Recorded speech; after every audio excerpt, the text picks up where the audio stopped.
Step right up, folks! Your dream come true! Give a wedgie just 25 cents! Wedgie?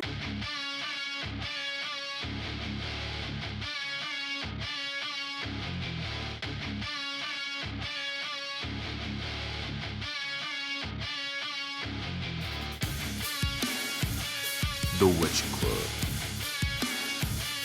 The Wedgie Club. The Wedgie Club. The Wedgie Club. The Wedgie Club. The Wedgie Club. The Wedgie Club. The Wedgie Club.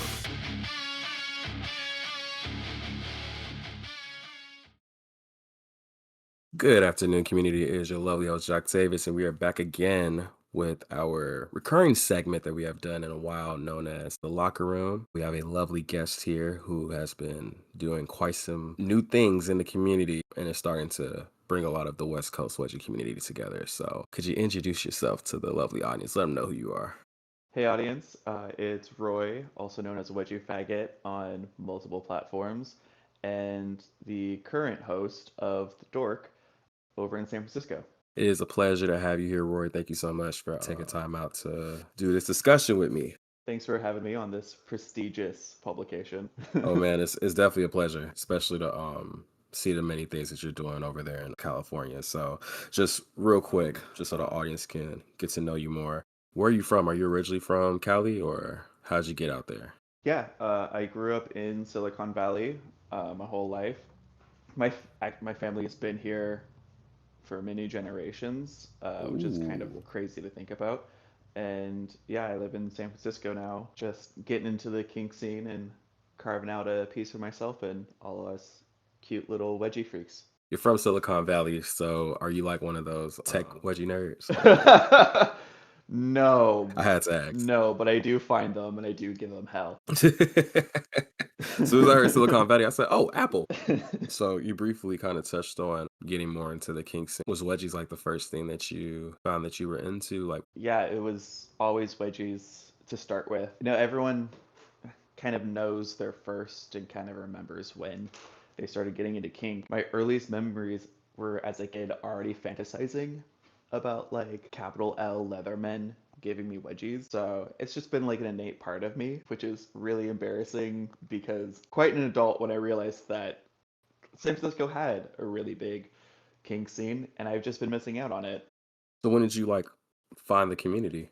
I would say probably about 4 or 5 years ago. So I guess 2020 when I was finally at home alone, bored online so much that I was no longer just playing video games and actually trying to find people to connect with. I mean, like I was on a bunch of the old wedgie websites, but I never really together the thought of like, oh, other fetishes and kinks probably have other websites until lockdown happened. Yeah, I mean, we already know the effects of COVID-19 when it happened. In some ways, it did kind of bring the community together because no one could go nowhere. So everybody, like you said, was on the internet. Eventually, people are going to start looking up things they had no business looking up.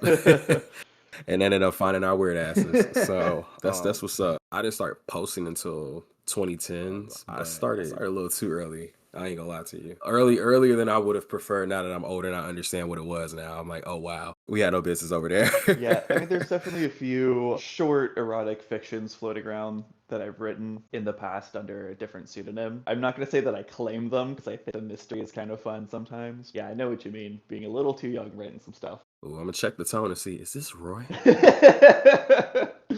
I think if you read the DeviantArt story that I posted very recently as a response to some Blue Sky posts, you might figure out which stories were mine. I'm gonna check that out. So you kind of briefly talked about like what you like about it and like what would be one of your fantasies. So would that make you a receiver? Where would you fall? I'm definitely a switch. Do fall more into I'm on Team Switch. I do fall more into receiver because I love pain and I love like predicament and I love putting up a little bit of a fight. I definitely have a brattiness to me. Giving a wedgie is so powerful too. Like I'm not gonna deny it's fun and everyone's a sub, especially now everyone wants to be taken care of. And Man, I'm a dom and I like being taken care of, so you're not lying. yeah. Like I'm in a good place. I have some fun toys of various ilk. I know how to use them when people come over. It's very easy for me to be like, all right, turn off your brain, relax, let me just absolutely blast your mind and put you through some pain and pleasure and all that good stuff. If I'm out and about and I'm going to event or I'm talking to people who are just like slightly interested, I'm like, yeah, give me a wedgie. Put your whole back into it. So yeah, I go both ways. I think it's more fun that way. I'll keep that in mind when I come to visit someday. I think people in general, this is not like specific to the community. In regards to the community, people think that you can be either a nerd or a bully or a giver or a receiver. Do you think that things should be that finite? Yes and no.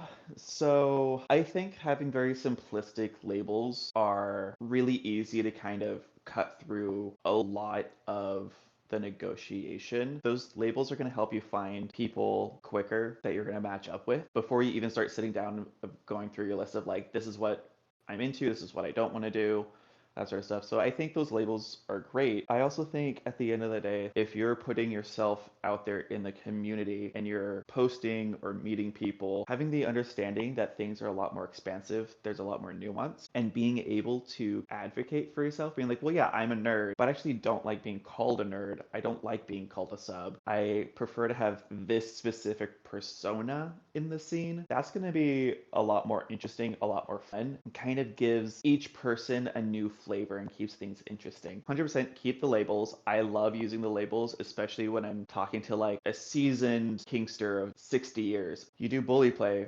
What's the opposite of the bully? What's the sub to the dom? And I say nerd, and he goes, that just made me hard. Like that's fun. But at the end of the day, be like, there's a lot of other nuance to it. Kink is fun and intellectual and complex, and that's what I love about it. I think I've kind of grown to that point too. Even though I've loved wedgies for like a long time at this point, how I've developed towards my journey, I think, into understanding kinks on a deeper level within the recent years has made me realize that similar to you, I enjoy all the names. Dork is definitely my favorite, so I love that you put it on your party flyer.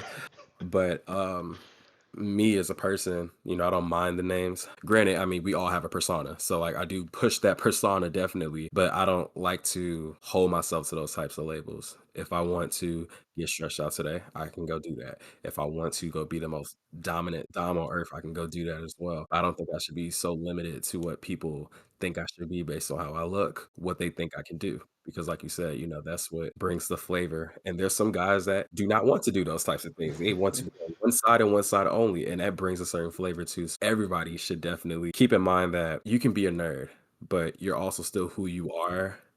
And the nerd is part of that. Since we're talking about like nuance and flavor, have you had a conversation or a scene with someone whose own like persona kind of surprised you? Have you ever had an experience like that? I would say there's probably one person. I wouldn't say feminine, but he's very expressive. He said he was a dom, so I wasn't like surprised or anything. The strength he had was quite interesting, quite tantalizing to be honest.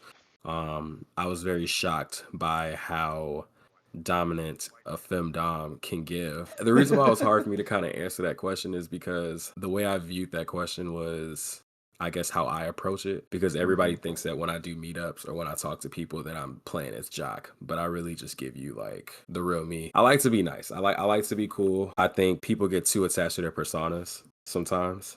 And I think it's great when it's great, but when we're just like you said, you're hanging out with somebody and you're like seeing where they live and their world and you're gonna know their family, like you can't live that persona. That's not you. I Yeah. don't care about that as far as trying to be seen as like, oh my god, he's the same Dom I met on the internet. People realize actually that I'm like, you come over and the first thing I'm doing, like I said, is I talk to people, get to know you, understand what you're fine with, what's your limits. Like I like to make people feel comfortable, Yeah. which I feel like Dom should be doing anyway. Oh, absolutely. If you can't have a conversation, like a nice, fun conversation with a person you're gonna meet up with, like, what's the point? At least that's my philosophy. Yeah, I agree. Having a good, like, hangout before or after scene makes it more fulfilling sometimes. I mean, my next question probably will lead that. What do you think of the lifestyle? because I think the more time I spend in the community, I kind of realize, okay, there's a difference between like being an enthusiast, living the lifestyle, and it's not even that. That's not even like what people think. Like people think you're getting atomics every day, and that's not what it is. Well, I'm giving myself atomics every day. Right. No. That's a really great question. I feel like using the term lifestyle can feel so loaded, but that's because I grew up at the time of, like, I became a teenager and started dating during the time of No Hate. As a gay man in California. And what is that for people that may not know what that is? No Hate, it was a movement driven by the Human Rights Campaign in response to Prop 8, which was a ballot measure against gay marriage. And I swear to God, someone's gonna message me and be like, "You just fucked up your own history." I'm like, "I'm sorry, I haven't looked at the general gay history outside of San Francisco in a couple of years." I grew up in the whole time of like, we did not have gay marriage. People were still very much against it. So using the term lifestyle was kind of a poison pill against gay equality. When Hmm. people say like the kink lifestyle, I kind of cringe a little bit. But then again, I'm also in San Francisco, Mm. which is a very liberal place, even amongst California. There's so many degrees of presentation and lifestyle here for kink that I wouldn't see anywhere else. For many people, lifestyle is just like being able to engage in kink and fetish whenever they can. While here, I see people who are literally living kink and fetish every single day as they go to work. They are socializing as they're just riding on the bus. And meanwhile, there's a lot of other people who still are very much like no public appearances, never show any photos. They keep 3 layers between themselves as a kinkster and themselves as person living in the world. My understanding and viewpoints of lifestyle, I think, are a little bit different than what most other people are expecting. Everyone around me socially knows I'm one of the Wedgie boys. I've kind of cultivated that image to find others because when I first moved to the city, I was like, hey, that was super shy. I'm like, I don't want people to know. I'm so embarrassed because I've had so many experiences telling people like this is the kink that I'm into, and they would kind of react with shock or confusion and just like did not want to engage. Well, that was outside of San Francisco. Coming into San Francisco, one of 2 responses. One was, oh, that's interesting. I've never even thought about that. Or 2, being like, oh, do you know X, Y, and Z? He's the other one that I know. Those people that referred me to others were the people that I were kind of following up with, reach out to all these other boys that were like, I had mutual friends for, kind of getting their information, quote unquote, collecting them and trying to bring them all together so that we can start meeting each other, the little wedgie group in the area. The same way that there's like the pups and they have pup events and they go to different bars and everyone knows them, or the ABDL boys that you can see walking in little groups during Folsom Street Fair. Like trying to encourage more visibility for people who are into wedgies and bullying in these different events and kind of let other people around us know this is a fetish that is here. We're interested in it. We're open for discussion and some experimentation. That also kind of gets people who don't have this liberty to reach out to me saying, hey, I'm really interested in what you're doing, but I have some questions and concerns. I would talk with them and work with them and be like, hey, here's the places you can go where we'll be, what you can expect in case, they haven't been to the Eagle before. Probably the oldest leather bar in San Francisco. If you come to the Eagle, like, this is who you should look for,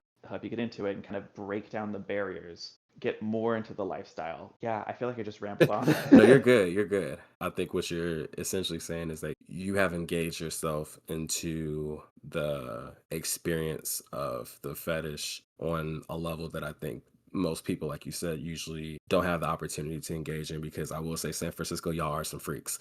Um, Yes, and I mean that in a yes, nice we way. are. But I've seen Folsom. I definitely was like, oh my goodness, like I've never seen nothing like this. But I also think that speaks to something too, that if people are able to experience those type of things, imagine how more, I hope, open they are to those experiences, or even understanding those experiences versus people, like you said, if you grew up in a more rural area or a place that, everything is very Bible thumper, no kinks, whether you're straight, gay, blue, black, or purple. And I've also had those experiences too, where I've told people that I was interested in and they looked at me and laughed like they thought it was a joke. And it's funny now to me, but like, now that I'm older, I kind of understand, like, it's because of the lack of education and understanding. But I don't want to ramble also. I just want to clarify that, like, you were basically saying that you are engaged. Yeah, like I said, I'm trying to carve my own little space in the kink community here, not just for other people into wedgies and bullying, but just so people who are around us know this is something that people engage in and people are might approach you for. And Hmm. yeah, at least like in San Francisco, people have been very responsive and engaging. Same with many people that I've talked to from Chicago or like St. Louis who probably weren't in our scene specifically, but are like, hey, I learned about this and it was intriguing. Not really into it, but I think it's fun and it's cool. I think wedgies are kind of a little bit of a renaissance right now. They are. They are. I hate when people say things like, "Oh, I wanted to become mainstream." I'm like, dude, they've been mainstream since the '80s. We're in the conservative era too, so this has Yeah. nothing to do with politics. But like the height of like television, as well as even content from the community, has usually been in like, and I hope I'm not wrong. I'll come back and say I'm wrong if I'm wrong. But I've seen it in the Reagan era, I've Mm, seen it in the Bush era, and now I'm seeing it in the yes. Trump era. Yes. So nothing to do with politics, but I've just noticed that this has been going on for. I've done a whole history on this. It's been going on for decades. I feel like we should talk when we're not recording about this too. Oh, we definitely can. We have time. You'll be here, my people, in a bit. Please, you should know my contents and know I love a good conversation on these types of topics. I want you to speak both from San Francisco and then the West Coast or just California in general, the wedgie scene over there. Yeah, so the wedgie scene, I feel like it's a little spread out up and down the coast. California, Oregon, Washington, like up to Canada. Okay. I mean, there's people all up and down the coast. There is a concentration in the big cities of LA, Seattle, and San Francisco. I'm sorry, Portland. I have not really seen much wedgie stuff coming out of y'all. Please correct me if I'm wrong. I see more in Eugene and Salem and Oh my Ashland God. than No, I've never Portland. seen Portland. I love Eugene. Visited Eugene once is and that was enough crazy. for me. So it's pretty spread out all up and down the West Coast, or the scene's pretty spread out. It's not too difficult to find people nearby. You're gonna have to drive through traffic, the famous LASF traffic. I think we do a lot more creation for like videos. I mean, California is an entertainment capital. Everyone who comes here wants to be in entertainment. And I'm saying that as someone who grew up in California and has worked in entertainment. But yeah, so like everyone's kind of in their own little bubble trying to produce work. We're going to different events, maybe more general events for kink, or we're going to the bars trying to make connections. I feel like sometimes people in this scene kind of look in the wrong places. Right.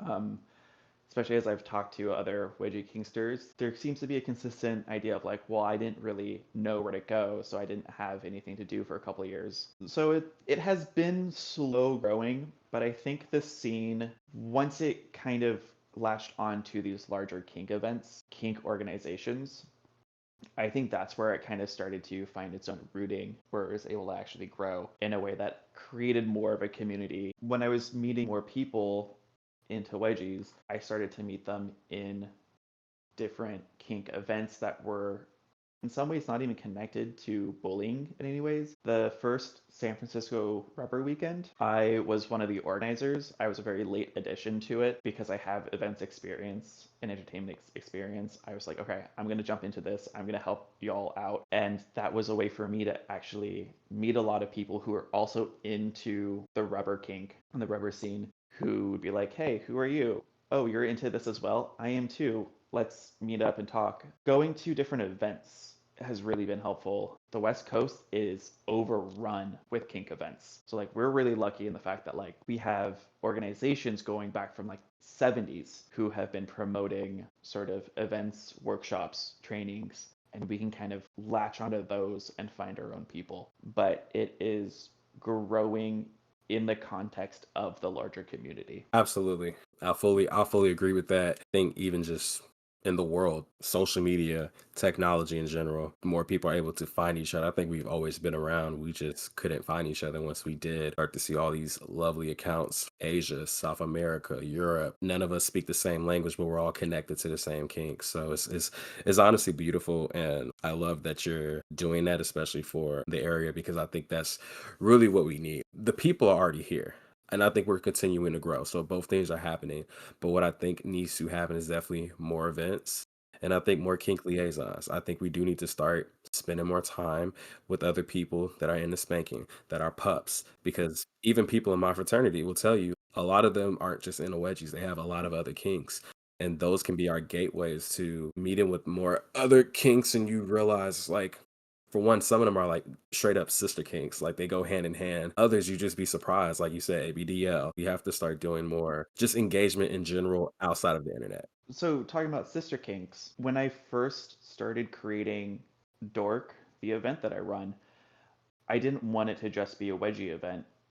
I wanted to kind of branch out and kind of include a lot more sister kinks. And thankfully, I was already starting on my whole like wedgie guidebook project um, with the leather organization I was working with. There was a lot of commonality between wedgies, humiliation, obviously, but like role play and spanking. And so I was like, all right, if I am going to host an event, make it centered around a specific sort of kinks, but also allow people to come and experiment. I want to try and find a good mix of things that allows everyone a chance to meet each other, have their own thing. Branching out to other kinks has been really interesting to see how some things play together that, like you said, you never would have considered.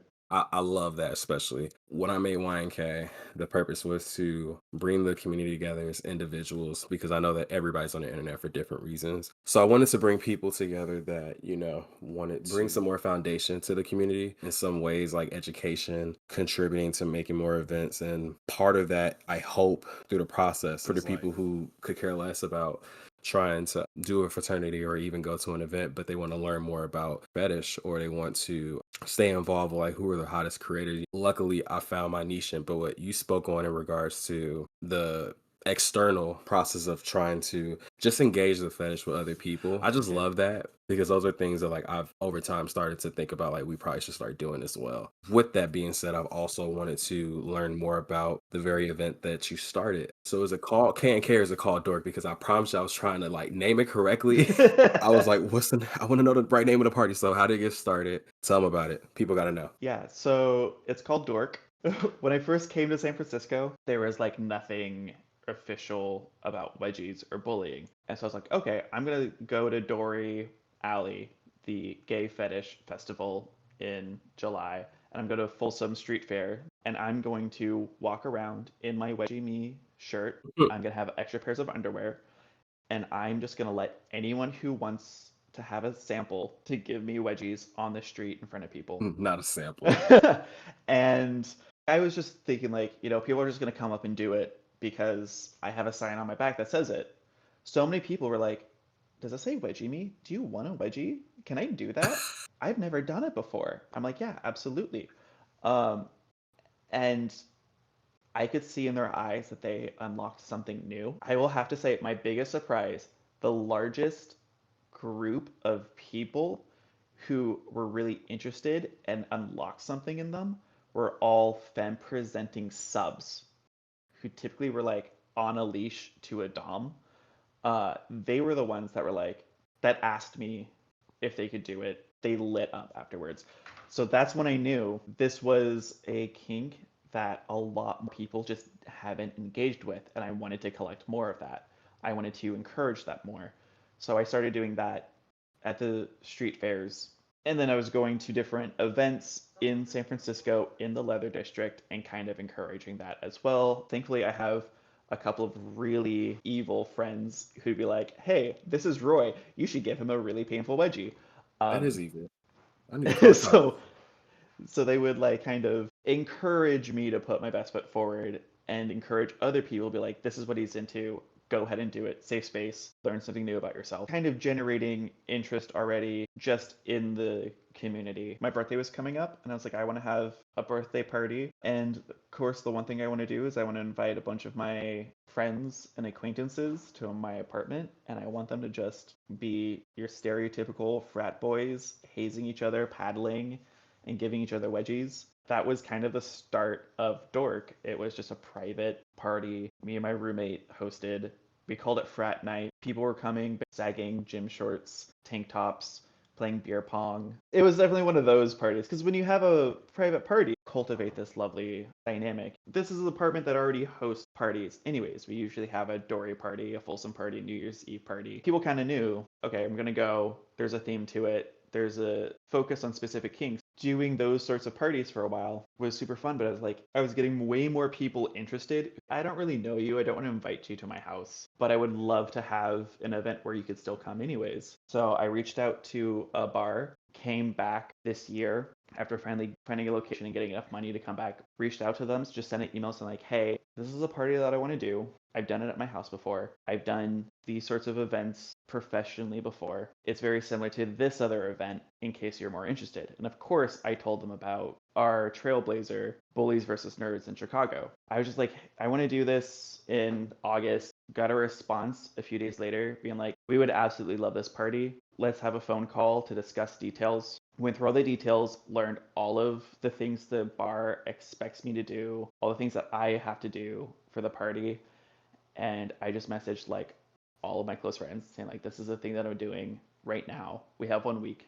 It kind of just snowballed from there, because I just reached out to like, the Wedgie boys that I've already kind of collected and got into a group chat. I reached out to a couple of different kink organizations. I was posting online in every Wedgie community I could find, any sort of kink community I could find. Thankfully, I had a friend who was like, I'm not at all into your kinks whatsoever, but I love a good party. They started hiring people for me, like DJs and finding go-go dancers, because every party in San Francisco has a Have DJ and DJ go-go go-go dancers. dancers. A lot of the goodwill I was able to generate from a couple of years of volunteering at events, for showing up at events, for meeting people, to talking to people. If you're doing an event, let me know. I'm going to try and do setup or clean up, whatever I can to kind of help, because I want to kind of cultivate more community. And just by showing up and being there, a lot of those people were able to donate whatever they could, whether that was a 15-minute phone call of like, here's the questions you need to ask. Here's Mm-hmm. the like how much to expect to pay the people that you're employing. Here's like the safety details you need to think about. So I was really lucky in that, because I've done all this work prior, I was able to kind of speed through everything and put this party together in 1 week, let everyone know. It was such a success. Bartenders who were getting off from that bar when the party started ended up just staying all night. People who were not at all into bullying or wedgies were showing up and were coming to me and be like, wow, I did not think that I was going to have that much fun here. The music is great. The aesthetic is great. Things are really vibing. Like, I'm having a great time. I'm going to bring more friends next time. And of course, people who are really into the scene were driving from 1 or 2 hours away. They were getting motel rooms to stay just because, like, oh, finally California has a wedgie event. After everyone left and I was cleaning up, bar staff was like, that was new, different from what we normally do. And it was great. We loved it. We're going to tell our event coordinator that we want to have you back again. It was really helpful when I reached out again saying, hey, I want to do this in October. And the event coordinator goes, okay, well, instead of October, why don't we just give you Folsom again, since the first one was so successful. So now I got to do Dork a second time on arguably like one of the most competitive weekends for kink events, just because I was able to show that like I can pull something together, I can pull a party together. I have a lot of people who are willing to help me. So yeah, like just getting the party going, it really feels like the best way to have a good event, being able to cultivate the people around you who are willing to try something new. I know people who don't have that luxury, who were able to find 4 or 5 people in metropolitan area, gay sports bar downtown. We'll hang out, we'll have a few beers, and we'll give each other wedgies. And like that is their way of having these sort of events. And they slowly grow, they bring more friends, they get more people interested. You don't need to rent out a bar for a night. You don't have to pay people to play music or be entertainment. Again, I was trying to find the people in my area who were into my kinks and connecting with them. They've now become my friends. I can message them all the time. They come to my house. I go to their house. We go to the birthday parties. We go to normal parties together. We're able to meet up. And like, that's just all you have to do if you want to start the community in your city. Find your people and start hanging out, and more people will find you. And he's not lying. When I went to Nerds vs. Blues, I mean, aside from like my fraternity going, I had close friends that were there too. And it was to the point where their parents couldn't get in contact with them. They would call me. It was funny because I was somewhere with my family because I'm from Chicago. So I was visiting after Nerds vs. Bullies. I went to my family for a little bit. And while I was hanging out with my cousin, I get a phone call from a friend's dad. And he's like, "Is he okay?" Because we were drinking the whole day. So um, so I didn't think about it at the time, but now that I'm back, I'm like, wow, reached the point now where, like you said, you have these friends, and it's not just like, oh, we're cool when we're on the internet. It's like, no, I have your personal phone number. I know your real name. Like, we've hung out at each other's houses, know each other's parents. Like, I never thought that would be something that we would ever have. That's not something that I've even dreamed of. So I definitely recommend, like you said, you have to get involved. You can't live on the internet. I mean, you can, but you're probably not going to be satisfied or fulfilled. Yeah. Put yourself out there. Like you said, it's all about how can you cultivate the people around you. Yeah, and like I'm a person with terrible social anxiety. I hate going Oh, I out. love it. I hate going out by myself, especially.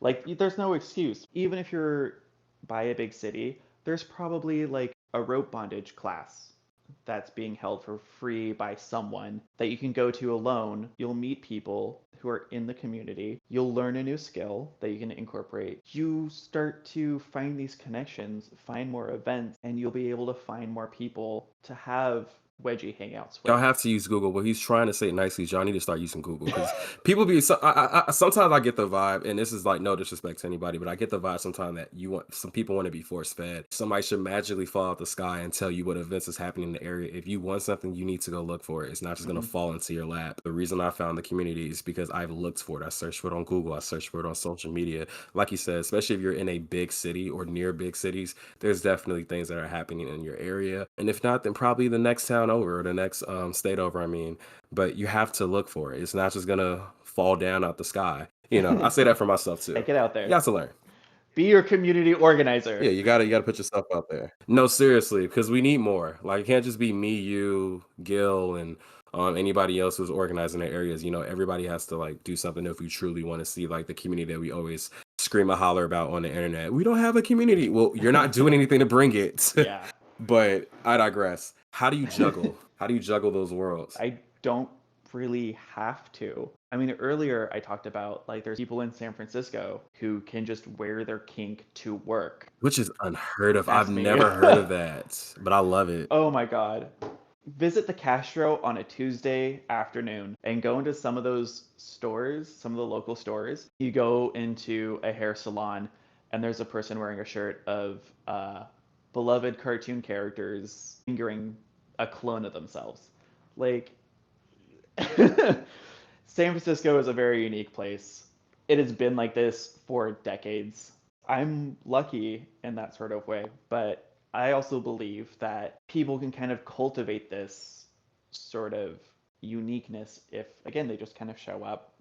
You find your tribe, you find your people, support the other kinks around you, and they'll support you as well. Like you said, you just have to talk to people. It's a beautiful world out here if you go out and live it. With that being said, everything ain't always perfect in the community. I'm sure both of us know. What are like some of your pet peeves? So my pet peeves, I've been harping on it, but I don't have a community. You're so lucky. You do.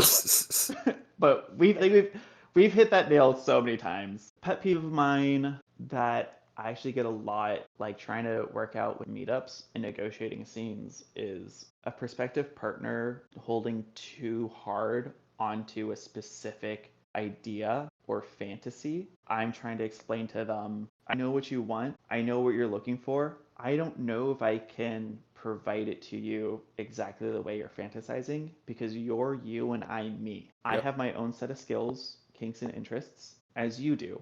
we're coming together for a scene to both have fun, there needs to be a little bit more flexibility. Everyone is going to have their own flavor or persona. Part of having a good scene is negotiating what we can both pour in to the cup. My pet peeve is just like people being a little too rigid in their expectations. There's been times where I've been talking to someone and we thought we're on the same page, and in conversation discovered like, oh, the reason why we came together is actually stuff that we can't do. We had very different ideas. But here's a whole different third surprise list of things that we're both interested in. Let's just start over and have a completely different experience. And that's okay too. There are times where having that rigidity in expectations is fine because you're looking for something very specific. The other person is trying to maybe convince you to do something that you don't act like. Never say yes to anything that isn't interesting to you, but never say no to someone when they're just trying to broaden the scope. I mean, it's the same thing. I mean, overall, if you ask my one pet peeve, it's just people who don't know how to be people. I think we can all be respectful to each other, regardless of where you fit on the totem pole or where you think that you are in real life. The reality is that everybody's top is another man's bottom. And while that whether you choose to believe that or not, I think there's always somebody that is bigger and stronger than all of us. I don't think I'm the strongest jock on earth. I mean, I think that in my head. In reality, like, I'm fully aware that no man is too far from being humbled. So I try to treat everybody with basic human decency. I think that's just what humans should do. Sometimes people get on the internet and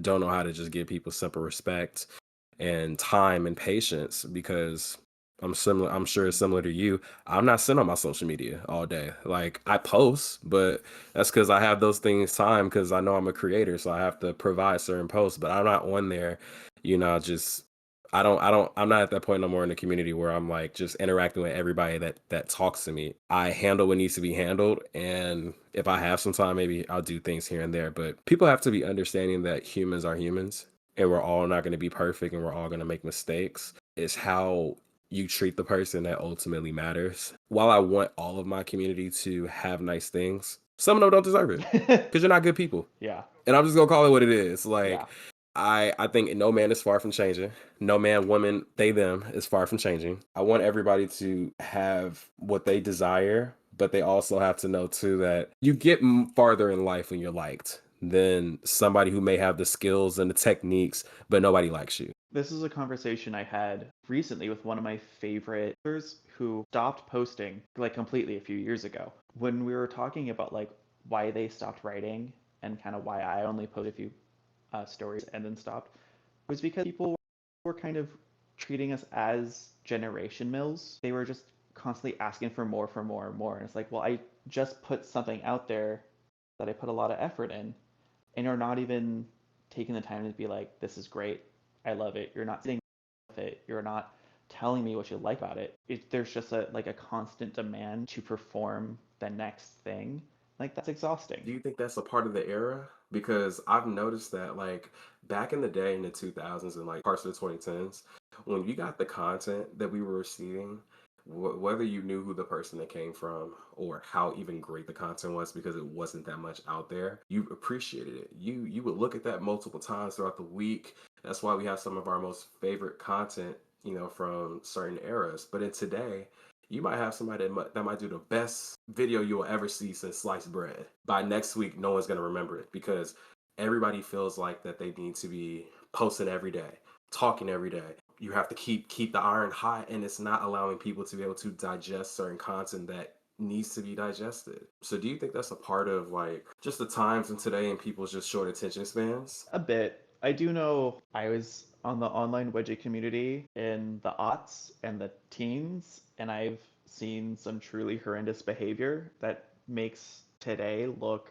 pretty tame. But I've also seen that behavior now as well. And I think it's just, yeah, people not knowing how to behave and not respecting others. I think that's kind of why my pet peeve is someone who's just looking for action figures to play with, not a scene partner. Definitely something that has driven a lot of creators away from. A secret reason why I tell people, like, go find the broader fetish community in your area. Mostly because you're going to learn how to act, especially if there's people who've been part of a community who have cultivated that community for years. There's decades of history in that community. Like, there are certain social rules, especially when it comes to kink and fetish. And so, like, as creators online trying to create, podcasts, pictures, or stories, this isn't something that's paying the rent for us. This is something that we want to we want to do it out of love of our kinks, love for ourselves, love for each other in our community. Don't poison the well just by asking for more. Appreciate what you got. We are in a boom for